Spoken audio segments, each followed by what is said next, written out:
Donald Trump fera tout pour faire baisser le dollar américain sur le marché des changes en 2025, alors que le rebond du dollar US depuis quelques semaines est vu par la doxa financière comme un Trump trade. Je vais, dans cette nouvelle édition du Fast and Forex, vous démontrer le contraire. Première partie, le rapport de force entre Jérôme Powell de la Fed et Donald Trump. Qu'en est-il? Est-ce que Trump peut virer Powell ou pas? Deuxième partie, et oui, un dollar faible, archi favorable. La priorité de Donald Trump, c'est la guerre commerciale. Un dollar faible, archi favorable pour les exportations américaines. Troisième partie, dollar faible, un outil, et oui, on n'y pense pas forcément, mais dollar faible peut être un outil pour enfin réduire le niveau des importations en provenance de Chine. La Chine est le pays avec lequel les États-Unis ont le plus important déficit commercial. Nous allons parler guerre commerciale, déficit commercial. Quatrième partie, quels sont les moyens indirects et directs de Donald Trump? Quels seront ces moyens pour, à partir de janvier 2025, agir sur la tendance du dollar américain face à un panier de devises? Et dernière partie, point technique, comme chaque semaine, sur le dollar américain face à un panier de devises. C'est parti.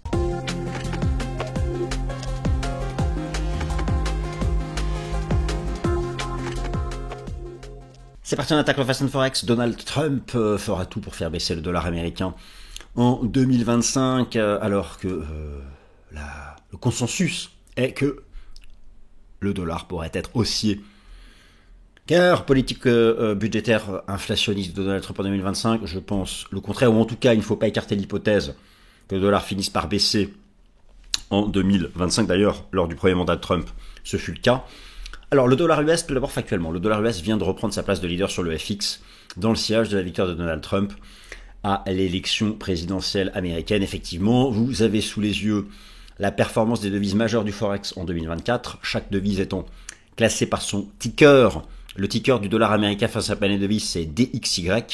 Il est en hausse de 3,25% depuis le début de l'année. Et regardez, il vient de redépasser la livre sterling.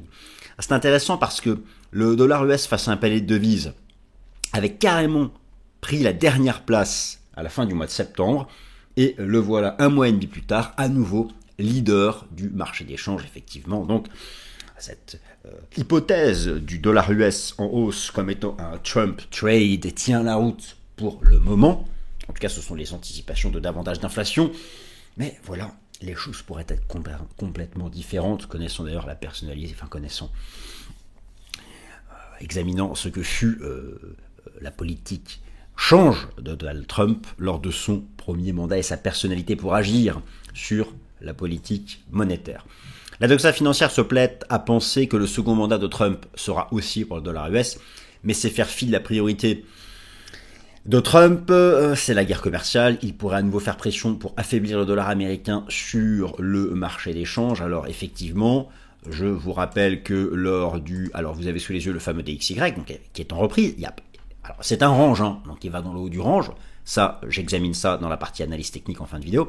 Mais si vous prenez le premier mandat de Trump qui avait eu lieu ici entre janvier 2017 et donc janvier 2021, eh bien le dollar a commencé ici, il a terminé sa course ici, et donc le dollar a baissé de 10% sur la première présidence de Trump, sachant qu'il a quand même oscillé. Donc, effectivement, partir du principe que le dollar US serait un Trump trade, lors du premier mandat, si le dollar avait terminé ici, nous aurions pu valider l'hypothèse. En tout cas, voilà, simplement, alors on n'avons qu'une présidence passée de Trump, on ne va pas en faire des statistiques, mais tout de même, le dollar avait in fine baissé.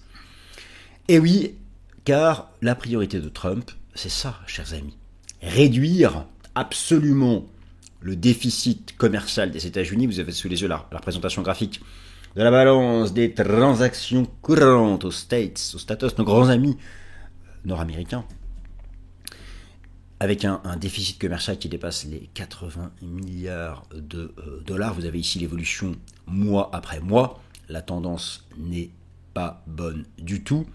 Et en particulier, lorsque vous regardez dans le détail, les principaux partenaires commerciaux des États-Unis, et là où se trouve le plus important déficit commercial, Chine, Mexique, Vietnam, Allemagne, Japon, Canada, Corée du Sud, Inde, voilà des pays avec lesquels Donald Trump souhaite mener la guerre commerciale. Voilà des pays avec lesquels Donald Trump souhaite réduire en priorité le montant des importations. Et oui, c'est ça que cherche à faire Donald Trump.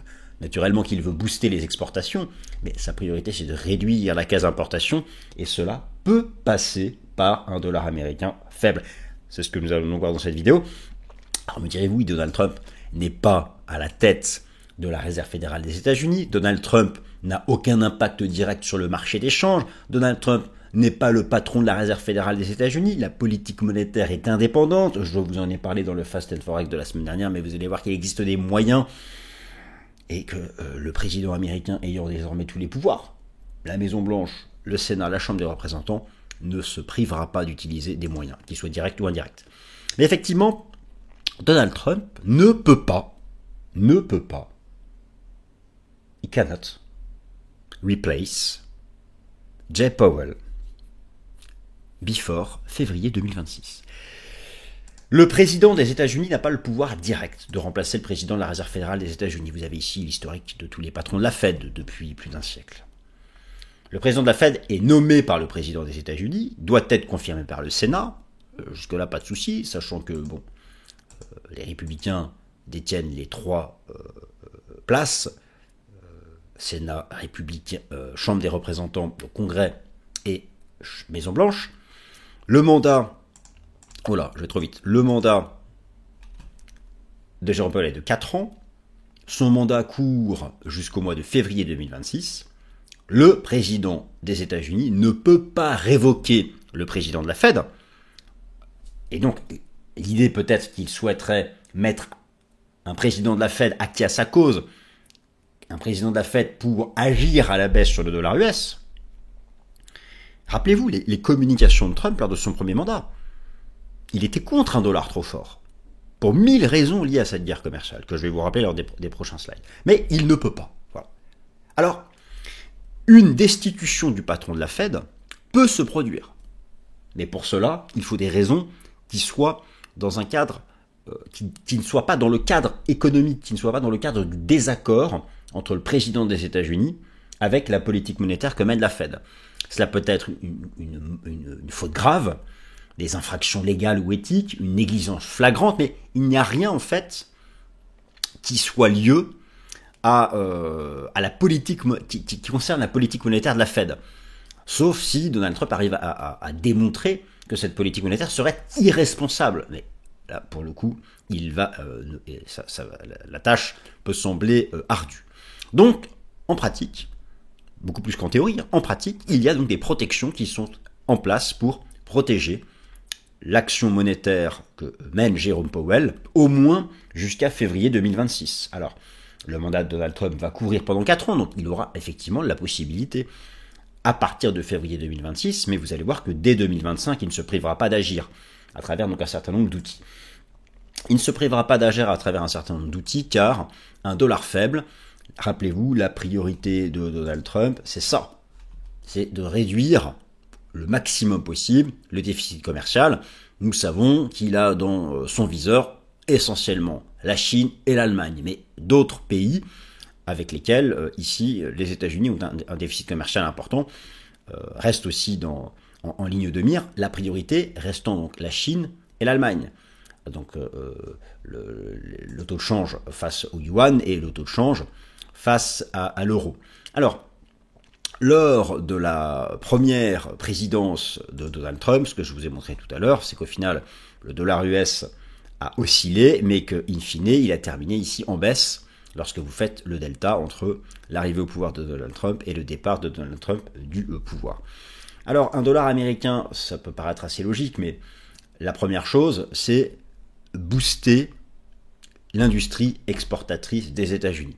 Alors, certes, à la différence de la zone euro, si on compare par exemple l'économie allemande à l'économie américaine, l'économie allemande est beaucoup plus dans un rapport de 1 à 2 imbriqué dans le commerce mondial que les États-Unis, mais tout de même, un bon 20% du business des entreprises américaines, en moyenne, est fait à l'export. En moyenne.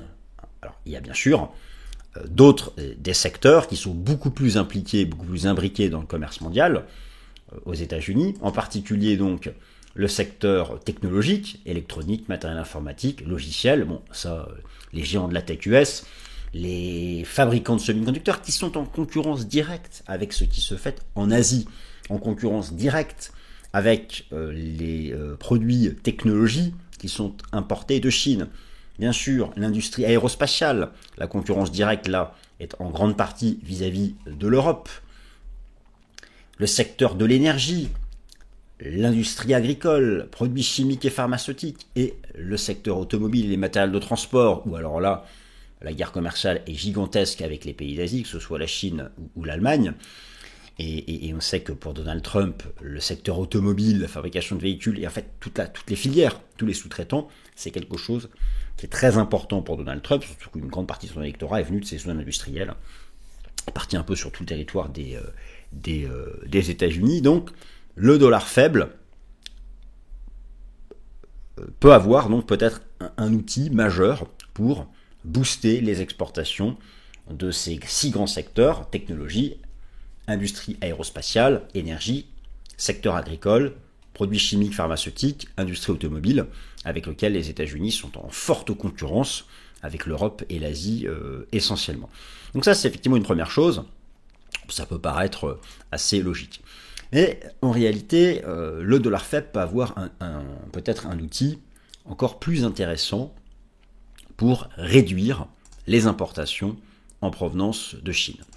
Alors, c'est là où le raisonnement ne peut pas paraître forcément très évident, et c'est là où il y a un risque d'effet pervers qui pourrait être inflationniste si les choses sont gérées un peu de manière brutale. Mais effectivement, lorsque vous reprenez donc à droite le tableau des principaux partenaires commerciaux des États-Unis, vous avez donc 3 colonnes, la colonne exportation, la colonne importation et la colonne la plus importante ici, qui est celle du déficit commercial.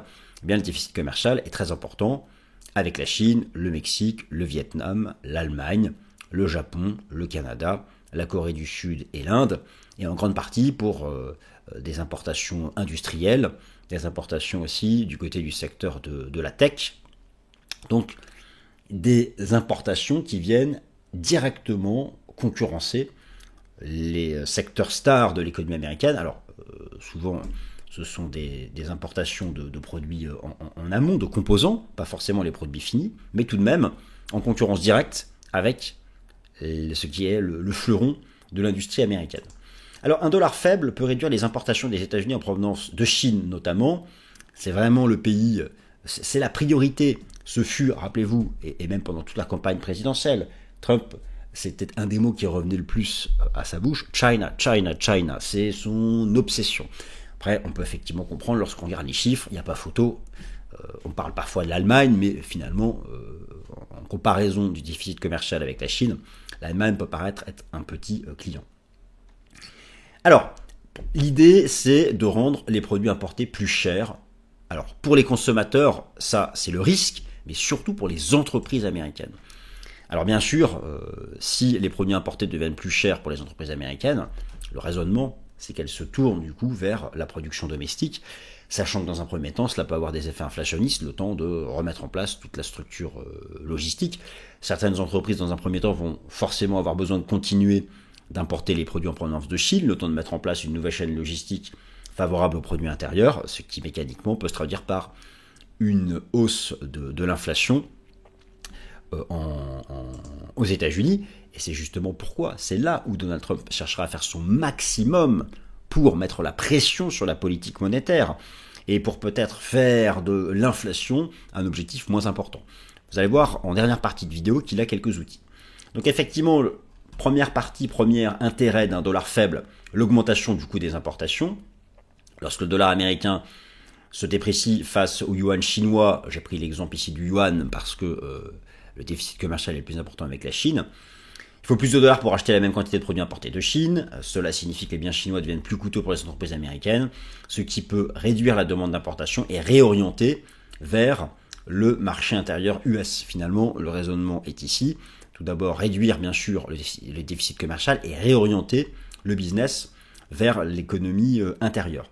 Alors, là où il faut faire attention, c'est que les entreprises américaines qui importent des biens de Chine pour la vente aux États-Unis peuvent voir leur marge bénéficiaire réduite, ce qui pourrait les pousser à chercher donc des sources alternatives. Cela peut diminuer l'attrait pour les produits importés. Le risque, en fait, se trouve du côté de cette durée pour mettre en place une nouvelle chaîne logistique, et cela pourrait se traduire in fine par des pressions inflationnistes pour le consommateur final, et donc mettre à mal cette lutte contre l'inflation que les banques centrales mènent depuis maintenant 2 ans. Bon, les secteurs les plus concernés, les produits électroniques, les vêtements, les biens de consommation généraux, ce sont les principaux produits qui sont massivement importés en provenance de Chine. Donc, ce dollar faible est un outil, peut-être même l'outil le plus simple, et avec un impact le plus rapide, à mettre en place pour s'attaquer au déficit commercial vis-à-vis de la Chine. Alors, naturellement qu'il y a un risque que des désaccords profonds, ou en tout cas qu'une opposition majeure, se déclare entre la politique monétaire menée par la Réserve fédérale des États-Unis et cette politique à la fois commerciale et politique budgétaire menée par la Maison-Blanche, donc par la nouvelle administration Trump. Beaucoup parlent de la pression que pourrait exercer Donald Trump sur la politique monétaire. Beaucoup parlent, parce qu'effectivement, réduire les impôts, moins de recettes, il y a un risque sur l'augmentation des taux d'intérêt. Donald Trump ne veut pas être embourbé dans une charge de la dette qui augmenterait, sachant qu'elle est déjà gigantesque. Beaucoup mettent en avant le fait que Donald Trump pourrait mettre la pression, pourrait utiliser tout son poids, tous ses moyens, alors qu'ils ne sont pas des moyens directs, sauf lorsqu'il faudra remplacer le patron de la Fed en février 2026. Mais que va-t-il se passer en 2025 ? C'est ça en fait, la vraie question. 2025, où une cohabitation va devoir avoir lieu entre Jérôme Powell et Donald Trump. L'indépendance de la Fed est un principe fondamental pour que la politique monétaire ne soit pas influencée par des considérations politiques, ni budgétaires, ni commerciales à court terme. La politique monétaire se fait sans l'accord de la Maison-Blanche et du Congrès. Alors, malgré tout, cette indépendance n'est pas totale. Le président des États-Unis a quand même certains moyens. Il peut tout d'abord exercer donc une pression politique. Et finalement, je vous donne ici, c'est intéressant parce qu'il s'agit ici du premier outil dont dispose Donald Trump pour agir sur le dollar. Ce sont les déclarations publiques. Et oui, la communication, les mots, le verbe. Mais rappelez-vous, en politique monétaire, le premier outil de la politique monétaire, c'est aussi le verbe, la communication, les mots. L'exercice des conférences de presse. Eh bien, Donald Trump aura, et d'ailleurs ce fut exactement le cas lors de son premier mandat entre 2016 et 2020, il utilisa les mots, le verbe, pour expliquer qu'un dollar plus faible, il ne va pas dire un dollar qui s'écroule, mais un dollar plus faible, ou un dollar moins fort, il peut s'exprimer comme ça, serait favorable à la réduction, in fine, du déficit commercial. Sauf que M. Powell, ici, lui, il veut juguler l'inflation. La baisse des taux de la Fed ne va pas être aussi rapide que prévu. D'ailleurs, je vous ai fait une vidéo lundi dans le Top Gun pour vous expliquer que l'inflation va remonter d'ici la fin d'année. Donc, il va y avoir une opposition. Alors effectivement, le premier outil, si le président des États-Unis souhaite faire baisser la valeur du dollar américain, tout d'abord, c'est sa communication, faire des communication stratégique, faire des déclarations publiques, agir. Et nous avons observé lors du premier mandat de Trump, effectivement, un effet sur le dollar américain. L'outil ultime reste, bien sûr, la nomination, son pouvoir de nomination.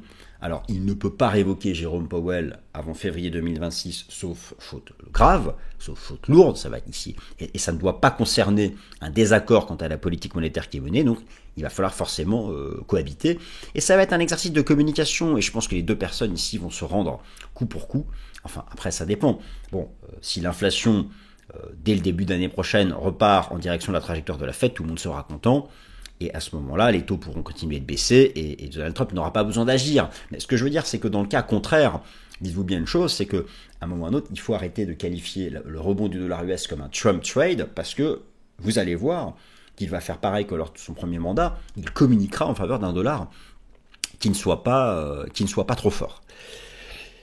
Bon, alors bien sûr, si la guerre commerciale crée des distorsions sur l'économie américaine, si la guerre commerciale, qui a eu en fait, lors du premier mandat de Trump, un impact complètement neutre, si la guerre commerciale vient nuire à l'économie américaine, eh bien derrière, moins de croissance, et donc forcément, peut-être reprise de la hausse du taux de chômage, et donc baisse des taux, et in fine, il aura son dollar faible, M. Trump.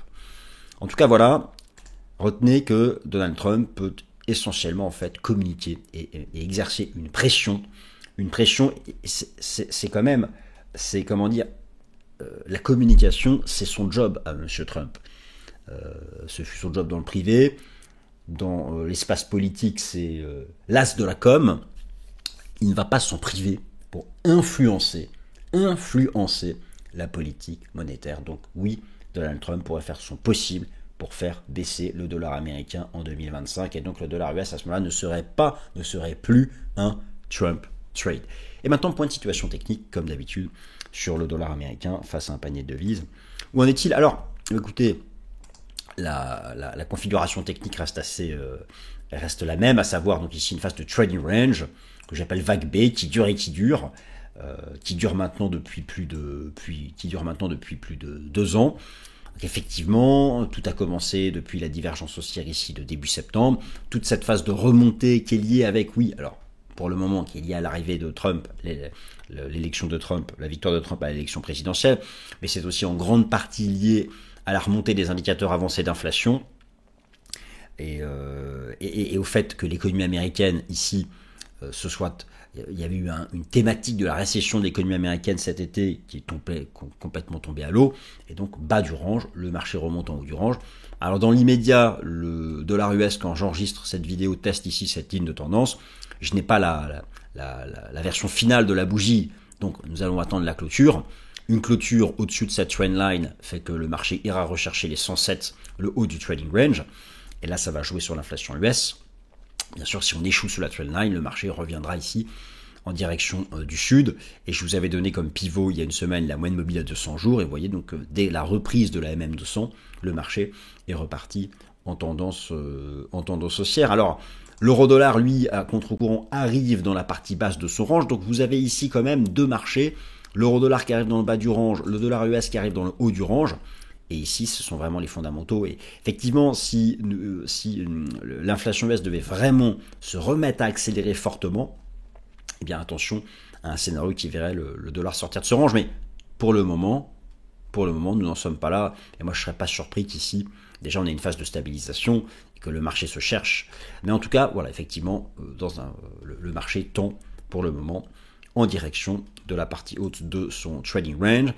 Les enseignements du rapport Commitment of Traders datent de la semaine dernière, avec une position nette qui se reprend donc sur ce gros support qui avait ici déclenché le rebond de l'euro-dollar et donc la baisse du dollar US face à un panier de devises. Ce sont des données de la semaine dernière, donc on ne peut pas les comparer aux données temps réel. Mais tout de même, ça montre que voilà, nous arrivons quand même dans une zone où, passé tout ce rebond technique, passé tout l'impact de l'arrivée de cette perspective de voir Donald Trump arriver. Je vous rappelle que Donald Trump n'agit pas sur l'économie américaine avant le 20 janvier 2025. Donc, pour le moment, nous n'en sommes pas là, ce sont des prospectives. Et moi, je ne serais pas surpris en fait qu'en 2025, et que lors du prochain mandat de Trump, 25-29, eh bien, nous ayons quelque chose de beaucoup plus oscillatif, beaucoup plus erratique qu'une simple tendance haussière qui serait linéaire. Voilà, chers amis, écoutez, j'espère que cette vidéo vous a appris quelques éléments intéressants. Si c'est le cas, merci pour vos likes, merci à ceux qui s'abonnent, et passez une excellente semaine. Merci beaucoup.